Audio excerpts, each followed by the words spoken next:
দেশের বাইরে আমার কোনো ঠিকানা নেই, এটাই হলো আমার ঠিকানা। এই দেশ, এই দেশের মাটি, মানুষই আমার সবকিছু। অনেকদিন আপনারা দেখেছেন যে পরিবার থেকে আমরা দূরে রয়েছি, সেজন্যই আমি পরিবারের সঙ্গেই এবার সময় কাটানোর জন্য এখানে এসেছি এবং আমি আমার চিকিৎসা করেছি। আল্লাহর রহমতে আমি ভালো আছি, সুস্থ আছি। এবং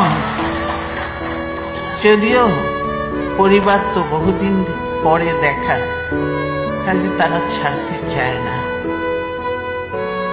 আরো থাকতে বলে। কিন্তু আপনারা প্রত্যেকে জানেন যে দেশের কি অবস্থা, এবং এই মুহূর্তে আমাকে দেশে যাওয়াটাও প্রয়োজন, সেজন্য আমাকে যেতেই হবে।